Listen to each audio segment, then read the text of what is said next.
우리에게 주신 하나님의 말씀은 이사야서 12장입니다. 구약성경 982페이지 12장 1절부터 6절까지 말씀 우리 한 목소리로 같이 봉독하겠습니다. 그날에 내가 말하기를 여호와여 주께서 전에는 내게 노하셨사오나 이제는 주의 진노가 돌아섰고 또 주께서 나를 안위하시오니 내가 주께 감사하겠나이다 할 것이니라. 보라, 하나님은 나의 구원이시라. 내가 신뢰하고 두려움이 없으리니 주 여호와는 나의 힘이시며 나의 노래시며 나의 구원이심이라. 그러므로 너희가 기쁨으로 구원의 운물들에서 물을 기르리로다. 그날에 너희가 또 말하기를 여호와께 감사하라. 그의 이름을 부르며 그의 행하심을 만국 중에 선포하며 그의 이름이 높다 하라. 여호와를 찬송할 것은 극히 아름다운 일을 하셨음이라. 이를 온 땅에 알게 할지어다. 시온의 주민아 소리 높여 부르라. 이스라엘의 거룩한 이가 너희 중에서 크심이니라 할 것이니라. 아멘. 우리가 시간 관계상 다 읽지를 못했지만 오늘 저와 여러분이 함께 나눌 말씀은 이사야서 11장 10절부터 12장 6절까지의 말씀입니다. 이사야서 11장 10절은 이렇게 되어 있습니다. 그날에 이새의 뿌리에서 한 싹이 나서 만민의 기치로 설 것이요 열방이 그에게로 돌아오리니 그가 거한 것이 영화로우리라. 여기 만민의 기치로 설 것이라고 선포되고 있는 이 말씀은 이사야서 5장에서도 선포된 적이 있는 말씀입니다. 이사야서 5장 26절에 보면 또 그가 기치를 세우고 먼 나라들을 불러 땅끝에서부터 오게 할 것이라 라고 기록되고 있습니다. 그렇다면 하나님께서 친히 만민을 위해 깃발을 세우시는 이유는 어디에 있습니까? 만민이, 열방이, 먼 나라들이 그 깃발을 보고 모여들도록 하기 위함입니다. 하지만 이사야서 5장과 이사야서 11장에 나오는 깃발을 드는 목적은 전혀 다른 것입니다. 이사야서 5장에서는 하나님께서 깃발을 세우시고 먼 나라 사람들, 땅끝 사람들을 부르시는 이유가 하나님께서 그들을 도구로 사용하셔서 이스라엘 백성을 심판하시기 위함이었습니다. 이스라엘 백성들을 해체하시기 위함이었습니다. 하지만 이사야 11장에서 세워지는 깃발은 하나님께서 당신의 백성을 구원하여서 그들의 본향으로 불러 모으시기 위한 목적으로 세워지는 깃발인 것입니다. 이러한 이사야서 5장과 이사야서 11장의 대조는 하나님의 손은 사람들을 심판하시고 멸하실 수도 있는 손으로도 사용되고 또한 사람들을 궁극적으로 구원하시는 손으로도 사용된다고 하는 것을 우리에게 보여줍니다. 그것이 바로 십자가의 복음이죠. 어떤 사람에게는 멸망의 도구요, 어떤 사람에게는 생명의 도구가 되는 것이 십자가의 복음입니다. 우리 주님의 십자가의 복음의 깃발은 어떤 사람에게는 하나님의 진노와 심판의 깃발로 작용되는 반면에 어떤 사람에게는 하나님과 화해되고 영생과 영원한 복을 누리게 되는 깃발로 적용되는 것입니다. 사도 바울은 고린도전서 1장 23절 24절에서 그 사실을 이렇게 말씀해 주죠. 우리는 십자가에 못 박힌 그리스도를 전하니 유대인에게는 꺼리끼는 것이요 이방인에게는 미련한 것이로되 오직 부르심을 받은 자들에게는 유대인이나 헬라인이나 그리스도는 하나님의 능력이요 하나님의 지혜니라. 이사야 선지자는 이사야서 9장 7절에서 평강의 왕이 다스리는 영원한 나라, 다윗에게 약속된 메시아 왕국이 완성되는 그 나라, 영원히 정의와 공의로 보존되는 그 나라를 선포하면서 여호와의 열심히 이를 이루시리라라고 선포한 적이 있습니다. 이사야서 11장 11절로 16절 말씀은 하나님의 백성들을 구원하시기 위한 하나님의 열심이 어떻게 전개되는지를 보여주는 말씀들이에요. 11절의 관심의 초점은 어디에 모아져 있습니까? 10절만 해도 이새의 뿌리에 관심의 초점이 있었는데 11절에 오면 여호와의 손이라고 하는 것에 초점이 모아지고 있습니다. 여호와의 손이 왜 여기 언급됩니까? 손은 뭐 하는 것입니까? 일을 하는 것입니다.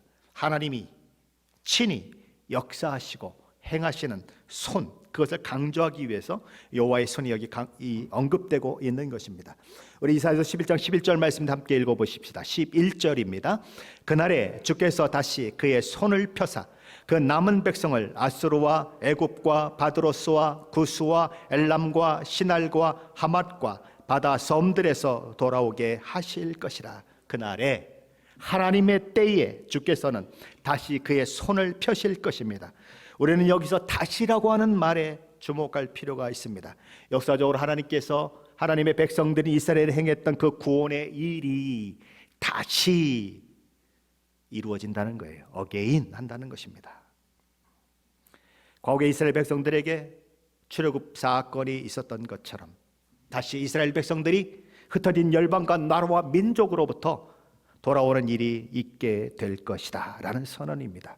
그런데 이사야 선지자는 어떤 사람들이 돌아오는가, 이스라엘 모두가 돌아오는 것이 아니라 남은 백성이 돌아온다라고 이야기하고 있습니다. 무슨 얘기를 하고 있는 거죠? 로마서에서 사도 바울이 하고 있는 이야기와 똑같은 것입니다.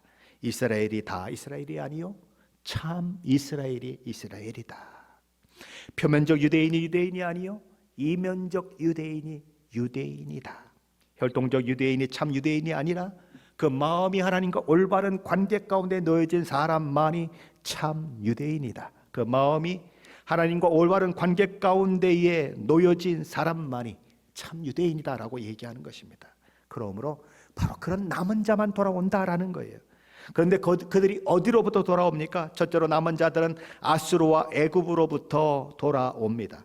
여기 아수르와 애굽은 당시 국제 무대에서 초강대국으로 군림했던 나라들입니다. 거기로부터 돌아온다는 거예요. 그들이 초강대국으로서 세상에서 가장 강력한 힘을 가진 나라이지만 그럼에도 불구하고 하나님은 그들의 손에서 하나님의 백성을 끌어내어 포로로 잡혀있는 그들을 자유케 해서 구원해 내 하나님의 나라의 상징인 가나안 땅으로 그들을 불러들이겠다라는 것이죠.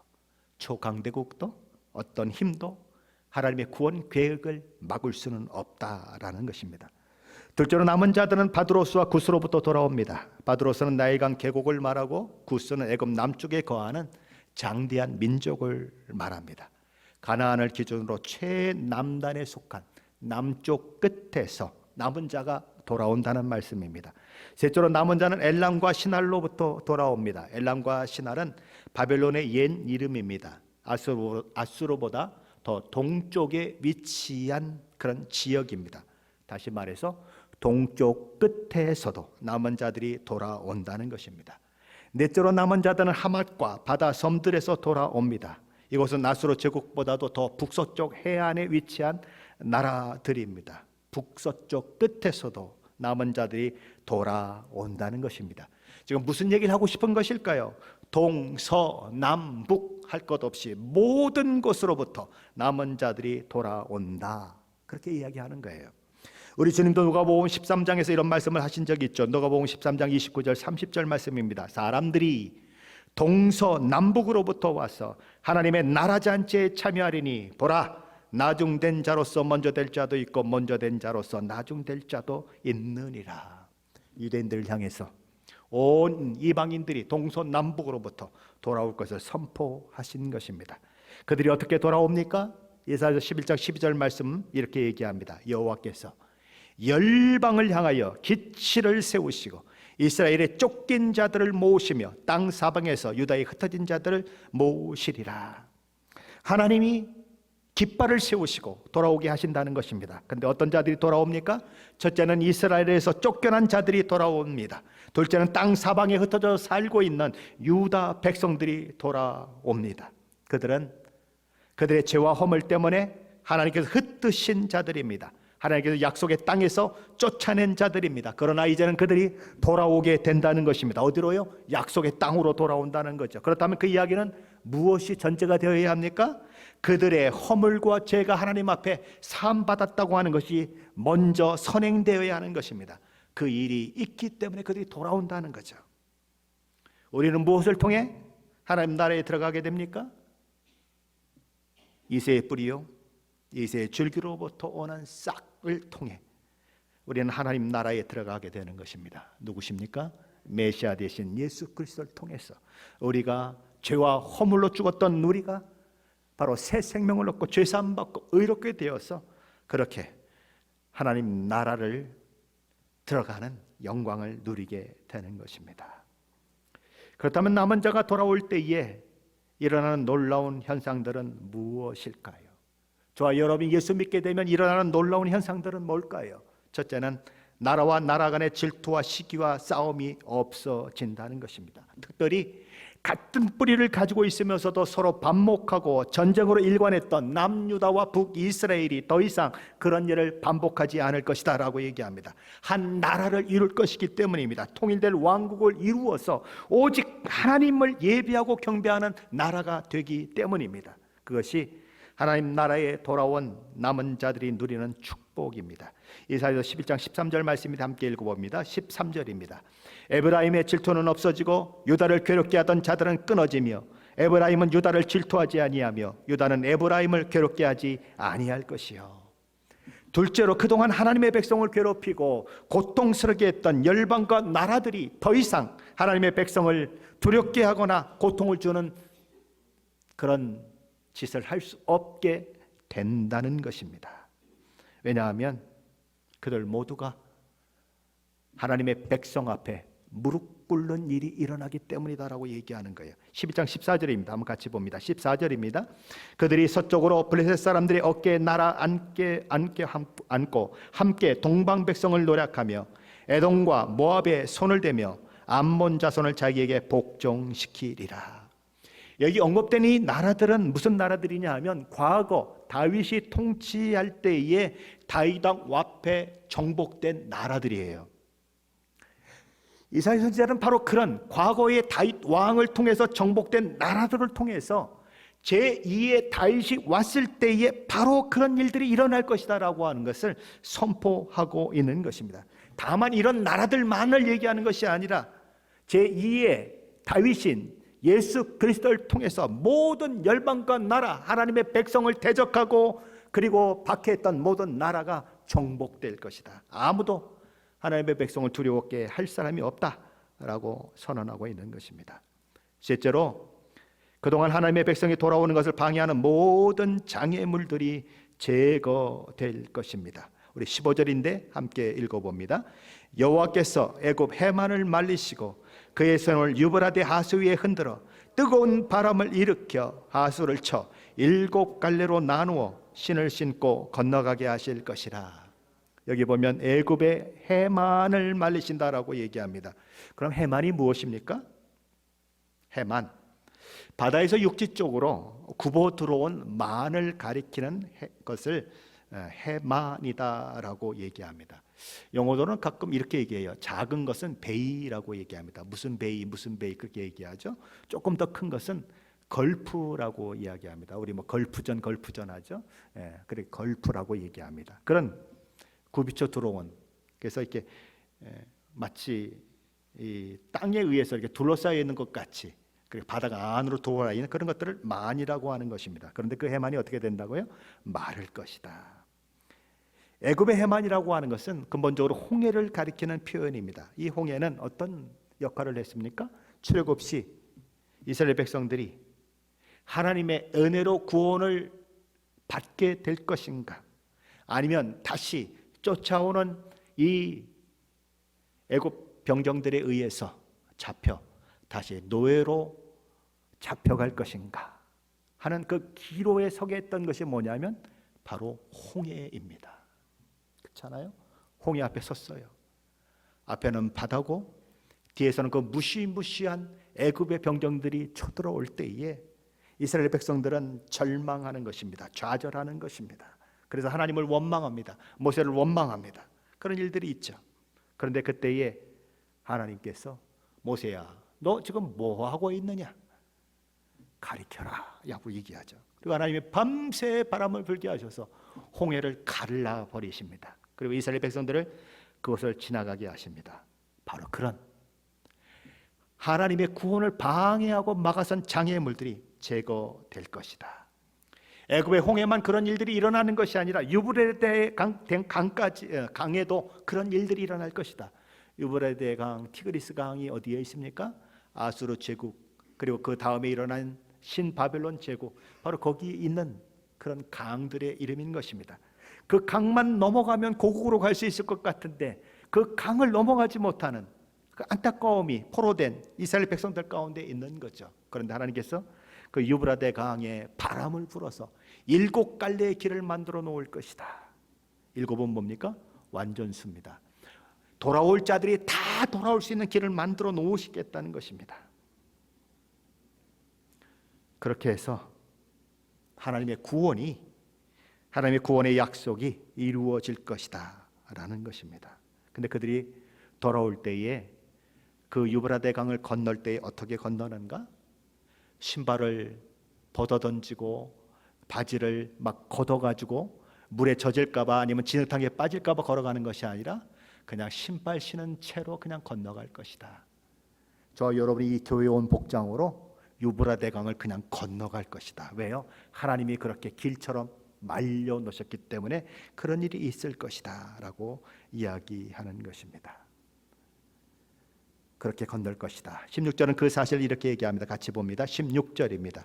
그의 남아있는 백성 곧 아수르에서 남은 자들을 위하여 큰 길이 있게 하시되 이스라엘이 애굽 땅에서 나오던 날과 같게 하시리라.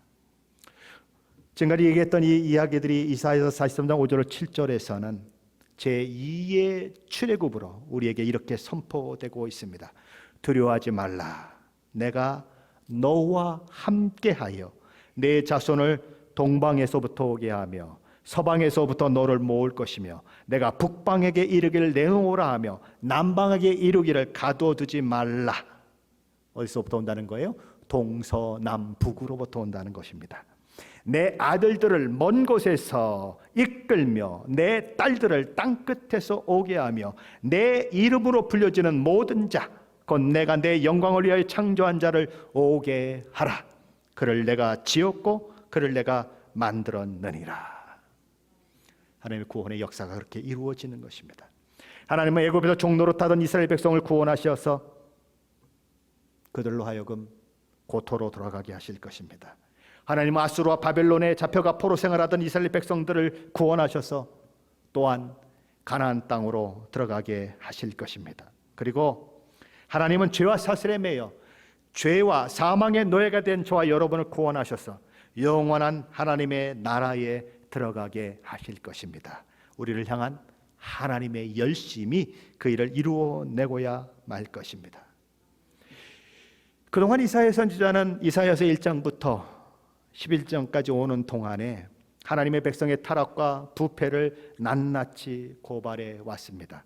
그러나 그럼에도 불구하고 하나님께서는 메시아를 보내시고 죄와 허물로 죽은 우리를 구원하시겠다고 하는 놀라운 구원의 약속도 함께 선포되게 하셨습니다. 그렇다면 우리 안에 하나님의 나라가 이루어지게 하시고 최종적이고 궁극적인 하나님 나라가 도래할 것이 약속된 하나님의 백성들이, 하나님의 자녀들이 마땅히 가져야 할 태도와 반응은 무엇이 되어야 하는가 하는 것입니다. 그런 은혜를 받은 저와 여러분이 마땅히 살아야 할 삶의 모습은 어떤 것인가 하는 것을 보여주고 있는 것이 이사야서 12장의 말씀입니다. 이사야서 12장의 말씀은 두 편의 찬양으로 되어 있습니다. 1절과 2절은 개인적인 찬양입니다. 그리고 3절부터 6절까지 말씀은 공동체적인 그런 찬양입니다. 이 찬양은, 이 노래는 이스라엘 백성들이 홍해를 건너고 나서 모세와 이스라엘 자손과 그리고 미리암과 여인들이 하나님 앞에 불렀던 구원의 노래입니다. 그리고 바벨론의 포로 생활 가운데 눈물을 흘리며 가나안 땅을 그리워하던 이스라엘 백성들이 고토로 돌아오게 되었을 때에 부르게 될 노래입니다. 더 나아가 나라와 열방과 민족으로부터 어린 양 예수 그리스도를 통해 구원받은 주의 백성들이 불이 섞인 유리바타 같은 곳을 지나 구원을 얻은 후에 부를 모세의 노래, 어린 양의 노래입니다. 요한계시록 15장 2절로 4절 말씀이죠. 또 내가 보니 불이 섞인 유리바다 같은 것이 있고 불이 섞인 유리바다 하면 색깔이 무슨 색깔이에요? 너무 어려워요? 붉은색이에요. 그렇죠? 불이 붙잖아요. 그러니까 불이 섞인 유리바다는 뭘 상징하냐면 홍해, 과거에 일어났던 홍해를 상징하는 거예요. 홍해를 건너서 구원받은 것처럼 마지막 때에 바로 그 불이 섞인 바다 같은 유리바다 같은 곳을 건넌 자들이 구원을 얻는다는 거예요. 자, 그런데 또 내가 보니 불이 섞인 유리바다 같은 것이 있고 짐승과 그의 우상과 그의 이름의 수를 이기고 벗어난 자들이 유리바닷가에 서서 건너갔습니다. 하나님의 검은 고를 가지고 하나님의 종 모세의 노래, 어린 양의 노래를 불러 이르되 주 하나님 곧 전능하신 이시여 하시는 일이 크고 놀라우시도다. 만국의 왕이시여 주의 길이 의롭고 참되시도다. 주여 누가 주의 이름을 두려워하지 아니하며 영화롭게 하지 아니하오리까. 오직 주만 거룩하시니이다. 주의 의로우신 일이 나타났음에 만국이 와서 주께 경배하리이다 하더라. 일곱 나팔의 재앙이 다 끝나고 그 모든 재앙 속에서 살아남아 하나님을 경유하는 그 사람들이 불이 섞인 유리바다 같은 것을 건너 거기에 서서 구원의 노래, 누가 부른 것처럼 모세와 이스라엘 백성들, 미리암과 여인들이 홍해를 건너고 나서 막 소고치며 기쁨으로 불렀던 것처럼 그 노래를 하게 될 것이다 라고 요한계시록은 얘기하고 있는 것입니다. 첫 번째 노래가 시작된 오늘 보면 이사야서 12장 1절 말씀 한번 같이 보시죠. 1절입니다. 그날에 내가 말하기를 여호와여 주께서 전에는 내게 노하셨사오나 이제는 주의 진노가 돌아섰고 또 주께서 나를 안위하시오니 내가 주께 감사하겠나이다 할 것이니라. 1절 말씀은 그날에 라는 말씀으로 시작이 됩니다. 이 그날은 어떤 이에게는 심판의 날이요 어떤 이에게는 구원의 날이 될 것입니다. 그날 하나님의 은혜와 사랑 가운데 구원 얻게 된 주의 자녀들은 이런 고백을 하게 될 것입니다. 하나님, 저는 전에 하나님의 진노 가운데 있었던 자였습니다. 하지만 하나님께서 그리스도 예수 안에서 우리를 그 진노하심에서 구원하사 하나님과 화목된 관계가 되게 하셨고 멸망이 선포된 저와 여러분에게 생명과 평안을 허락하셨습니다. 하나님은 우리로 하나님의 자녀된 영광과 지위와 명예를 누리게 하셨습니다 라고 노래하게 된다는 것입니다. 그래서 그 사실을 알기 때문에 그 혜택을 누린 것이, 그 혜택의 주인공이 자기인 것을 알기 때문에 그들의 입술에서 내가 주께 감사하겠나이다 라고 하는 고백이 터져 나오게 되는 것입니다. 저와 여러분이 어떤 상태에 있었는가? 어떤 처지에 있었는가? 그리고 그런 상태와 처지가 계속되었다면 저와 여러분이 어떤 결국, 어떤 참혹한 결과, 어떤 두려운 결과를 맺었을까를 아는 사람들, 그리고 그 저주와 그 멸망으로부터 하나님이 아들로 우리를 구원하셔서 우리가 누리게 된 영광과 축복이 무엇인지를 아는 사람은 하나님께서 자신에게 행하신 그 일 때문에 찬양하지 않을 수 없게 되는 것입니다. 감사하지 않을 수 없게 되는 것입니다. 십자가에 발궈벗긴 채 양손과 발에 대못이 박혀 처참하게 죽어야 할 사람은 예수님이 아니라 죄인된 저와 여러분입니다. 온갖 수모와 고통 속에 숨쉬는 것조차 어려워서 축 늘어지면 숨을 쉴 수가 없으니까 양손과 발에 못이 박혔는데도 불구하고 숨을 쉬기 위해서 이거를 이렇게 당기는 예수님의 모습을 한번 생각해 보세요. 발로 자기 몸을 위로 드는 그 예수님을 한번 생각해 보세요. 어떻게 돼 있는데? 못이 박혀 있는데. 그래서 고통스러운데 기를 쓰고 자기 몸을 올려서 숨 한번 쉬고 다시 축 처지고 다시 숨을 위해서 또 아픈데 올라오고 그게 누가 당해야 할 고난이에요? 저와 여러분이 당해야 할 고난이에요. 그런데 그 주님이 그 모든 것을 대신 지시고 우리는 그저 믿었다는 것 하나 때문에 하나님이 그에게 지우신 그런 모든 진노와 그런 심판으로부터 저와 여러분이 자유함을 얻게 되고 하나님과 화목된 자여 천국을 소유한 백성이 되었다는 것이지요. 그걸 안다면 어떻게 찬양하지 않을 수 있는가? 그걸 안다면 어떻게 감사하지 않을 수 있는가? 그걸 안다면 어떻게 입술로만 나발나발하면서 찬양을 할 수가 있겠냐는 거예요. 가슴을 찢으면서 두 눈에는 눈물을 가득 담아서 하나님 앞에 찬양하지 않을 수 있느냐는 거예요. 어떻게 저와 여러분처럼 찬양할 수 있느냐는 거예요. 안 그런 분들도 있겠지만 어떻게 찬양 시간이 싫다고, 그건 예배도 아니라고 찬양 시간 다 끝나고 예배에 올 수가 있겠어요?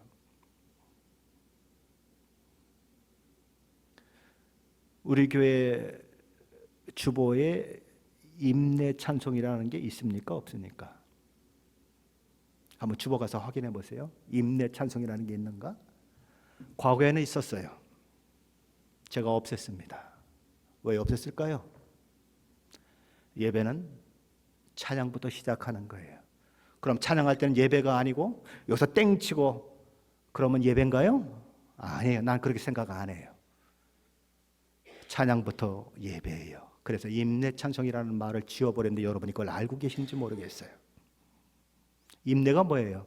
예배로 들어가는 거라는 거예요. 그럼 여태까지 찬양한 건 예배가 아니에요? 그래서 임내 찬송을 없애버렸어요. 다른 말로 쓰고 있는 것입니다. 우리는 그렇게 찬양해야 하는 거죠. 찬송가 303장은 이렇게 가사를 기록합니다.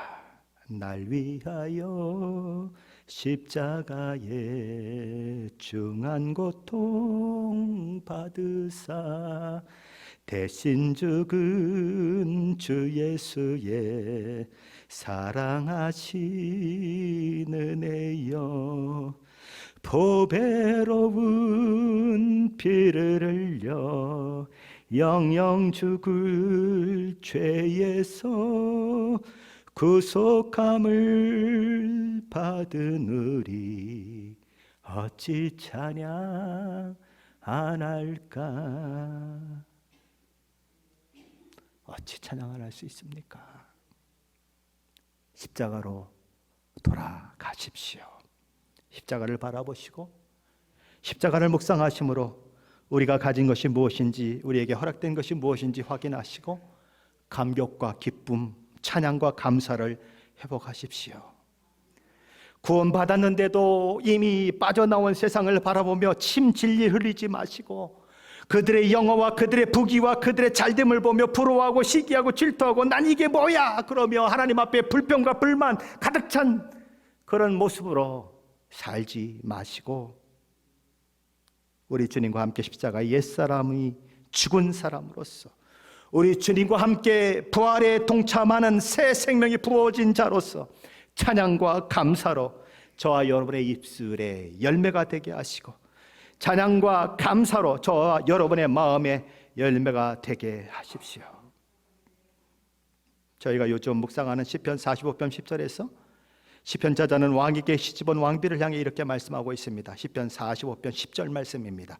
딸이여 듣고 보고 귀를 기울일지어다. 내 백성과 내 아버지의 집을 잊어버릴지어다. 딸이여 듣고 보고 귀를 기울일지어다. 온 마음을 다 기울이라는 거예요. 뭘 기억하라고요? 내 백성과 내 아버지의 집을 잊어버릴지어다. 옛것은 잊어버려라. 옛 관계는 더 이상 주목하지 말아라. 왜요? 옛사람은 죽고 새사람이 되었습니다. 신랑 되신 예수님과 정혼한 사이로 신랑 되신 예수님이 오시는 재림하시는 그날을 기다리고 있는 정결한 신부가 저와 여러분이기 때문입니다. 이스라엘 백성들은 출애굽했는데도 애굽을 그리워했어요. 애굽의 문화, 애굽의 음식, 애굽의 삶을 동경했습니다. 그래서 어떻게 됐죠? 광야에서 다 엎어졌어요. 세상을 못 잊어 뒤돌아보면서 소금기둥이 된 못난 노새 아내처럼 그들은 못나게 굴었습니다. 이스라엘 백성들은 자신을 구원하시고 인도하시는 하나님께 주목하지 못하고 자신의 필요에 주목할 때마다 수많은 어려움을 겪게 됩니다.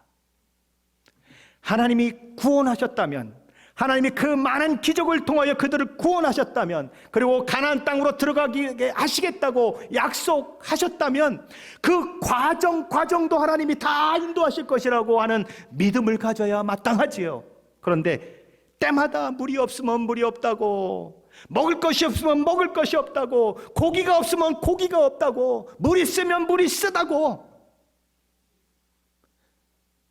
자기 필요가 채워지지 않으면 안달복달하면서 하나님 앞에 원망하고 모세와 아론을 원망하고 그러다가 망하는 것이지요. 저와 여러분도 마찬가지예요. 저와 여러분의 필요가 궁극적인 목적이 아니에요. 저와 여러분의 궁극적인 목적은 하나님을 예배하는 것이고 하나님을 영원히 기뻐하는 것이고 그분을 찬송하는 사람이 되는 거예요. 먼저 그의 나라와 그의 의의를 구하라. 그리하면 이 모든 것을 너희에게 더하여 주시리라. 이 모든 것들은 이방인들이 구하는 것이다 라고 말씀하세요. 하나님은 그저 내 필요를 채워주시는 하나님, 나의 자존심을 세워주시는 하나님, 그래서 맨날 머리가 될지언정 꼬리가 되지 않게 해주시오라고 기도한다면 그건 하나님을 섬기는 것이 아니라 자기 욕망을 섬기는 거예요. 그것은 하나님을 우상처럼 섬기는 거예요. 우리는 아브라함같이 되어야 하는 것입니다. 아브라함 본토 친척 아비의 집을 떠났습니다. 아들 이삭을 결혼시킬 때 신부를 찾아 종을 메소포타미아 지역으로 보내면서 종이 아브라함에게 이런 질문을 하게 되죠. 주인님, 만약에 내가 가서 거기서 이삭의 신부를 만나게 되었는데 신부가 난 거기까지 못 가요 그러고 그냥 메소포타미아 그 땅에 남아있으면 어떻게 해야 되죠? 내가 이삭을 그 땅으로 데리고 들어갈까요? 아브라함이 이렇게 대답합니다. 내 아들을 그리로 데리고 돌아가지 아니하도록 하라. 하늘의 하나님 여호와께서 나를 내 아버지 집과 내 고향 땅에서 떠나게 하시고 내게 말씀하시며 내게 맹세하여 이르시기를 이 땅을 내 씨에게 주리라 하셨으니 그가 사자를 너보다 앞서 보내실지라 내가 거기서 내 아들을 위하여 아내를 택할지니라. 왜 아브라함은 이삭을 하란 땅으로 가게 하지 않았을까요? 무엇 때문에? 하나님이 본토 친척 아비의 집을 떠나라고 말씀하셨고 내가 축복받고 내가 거해야 할 땅은 가나안 땅이라고 말씀하셨기 때문에 하나님이 그 약속을 지키실 것이고 약속을 지키시는 하나님께서 이삭의 아내를 분명히 하나님으로부터 가나안 땅으로 옮겨오도록 만드실 것이다. 그러니 너는 내 아들을 그리로 보낼 필요가 없다. 만일 서로 그 딸이 가나안 땅으로 오지 않는다고 하더라도 너는 내 아들을 하란으로 데려가지는 말아라 라고 얘기하는 거예요. 돌아가지 않겠다는 거예요. 하나님이 떠나게 하신 땅으로 돌아가지 않겠다는 거예요. 약속의 땅에 머물겠다는 거예요. 서로 아들 이삭이 장가를 가지 못하는 한이 있어도 그렇게 하겠다는 거예요. 무엇 때문에요? 하나님이 그렇게 말씀하셨고 하나님이 그렇게 약속하셨기 때문이에요. 우리도 그래야 한다는 것입니다. 그렇다면 우리는 무엇을 찬양해야 할까요? 무엇에 대해 감사해야 할까요? 이사야서 12장 2절 말씀입니다. 함께 같이 읽어봅니다. 2절입니다. 보라, 하나님은 나의 구원이시라. 내가 신뢰하고 두려움이 없으리니 주 여호와는 나의 힘이시며 나의 노래시며 나의 구원이심이라. 이사야 선지자는 구원받은 저와 여러분의 첫 번째 고백은 보라, 하나님은 나의 구원이시다라는 고백이 되어야 한다고 말씀합니다. 이 고백은 하나님 외에는 구원자가 없다는 거예요. 주님만이 나의 구원이십니다 라는 고백이에요. 언제나 우리는 감탄사를 그 앞에 집어넣으면서 주님만이 나의 구원자이십니다 라고 고백해야 한다는 것입니다. 이사야 선지자는 저와 여러분의 두 번째 고백은 내가 하나님을 신뢰함으로 두려움이 없습니다 라고 고백해야 한다고 말합니다. 하나님이 누구신 줄 알고 어떤 분이신 줄 알고 그분을 신뢰하는 사람에게는 두려움이 없습니다. 내가 하나님을 신뢰함으로 두려움이 없습니다 라고 고백해야 할 사람이 누구였죠? 아하스 왕이었습니다. 이사야 선지자는 아하스 왕에게 가서 하나님을 의지하라고 이야기합니다. 그러나 아하스 왕은 그게 안 되는 거예요. 북이스라엘 한 나라만 쳐들어와도 감당하기 어렵고 아람이라고 하는 나라 한 나라만 쳐들어와도 감당하기가 어려운데 두 나라가 연합해서 쳐들어왔으니 이제는 꼼짝없이 죽겠다고 생각하는 거예요. 그래서 하나님을 의지하는 것이 아니고 아수르 제국을 의지해서 그 위기를 극복하려고 하는 것입니다. 그래서 망하게 되는 것이죠. 하나님을 신뢰하지 않으면 한 사람이 에워싸도 두려워하고 무서워하고 벌벌 떠는 것입니다. 그러나 하나님을 신뢰하게 되면 천만인이 에워싸고 진을 치고 공격한다고 할지라도 두려워할 필요도 없고 겁낼 필요도 없는 거예요. 제 말인가요? 아니에요. 시편 3편 5절 6절은 이렇게 말합니다. 내가 누워 자고 깨었으니 여호와께서 나를 붙드심이로다. 천만인이 나를 에워싸 진친다 하여도 나는 두려워하지 아니하리다. 하나님을 신뢰하는 자의 고백이에요. 저와 여러분이 세 번째 해야 할 고백은 하나님은 나의 힘이십니다 라는 고백입니다. 네 번째 고백은 하나님은 나의 노래이십니다 라는 고백입니다. 하나님을 경험한 자의 감사의 고백이죠. 하나님은 우리에게 노래할 이유가 되시는 분이십니다. 오늘 이사야 12장 두 번째 노래는 공동체적인 노래라고 했죠. 3절로 6절 말씀 함께 읽어보겠습니다. 3절로 6절입니다. 그러므로 너희가 기쁨으로 구원의 운물들에서 물을 기르리로다. 그날에 너희가 또 말하기를 여호와께 감사하라. 그 이름을 부르며 그 행하심을 만국 중에 선포하며 그의 이름이 높다 하라. 여호와를 찬송할 것은 극히 아름다운 일을 하셨음이니 이를 온 땅에 알게 할지어다. 시온의 주민아 소리 높여 부르라. 이스라엘의 거룩한 이가 너희 중에서 크심이라 할 것이니라. 이사야 선지자는 구원받은 우리 모두가 기쁨으로 구원의 운물에서 물을 기르리로다 라고 선언합니다. 우리 주님은 요한복음 7장 38절에서 성령 받고 그 안에 성령이 내주하는 신자에게는 그 배에서 생수의 강이 흘러나오리라 라고 선언하셨습니다. 구원받은 사람 안에는 성령 하나님께서 모든 하나님의 복과 은혜, 생명을 넘치게 만드시는 것이죠. 그를 통해서 생명이 흘러넘치게 하는 것입니다. 생수의 강이 흘러넘치게 하는 것입니다. 그러므로 구원받은 사람들은 그 모든 것들을 그의 삶 속에서 경험하면서 거기에서 감사가 나오고 거기서부터 하나님의 이름을 찬양하는 것이 나오고 거기서부터 땅끝까지 복음을 전하는 일들이 성취되는 것입니다. 거기로부터 그들의 찬양은 밋밋한 찬양이 아니라 기쁨에 겨워서 어쩔 줄 모르고 덩실덩실 춤을 추며 기뻐 찬양하는 찬양이 되는 것입니다. 하나님이 나의 기쁨이 되고 하나님이 나의 노래가 되고 하나님의 꿈이 나의 꿈이 되어서 저와 여러분을 세상 속에 두신 하나님의 목적과 뜻을 따라 빛으로 소금으로 생명을 나누는 자로 저와 여러분이 세워지게 되시기를 우리 주 예수 그리스도의 이름으로 간절히 축원합니다.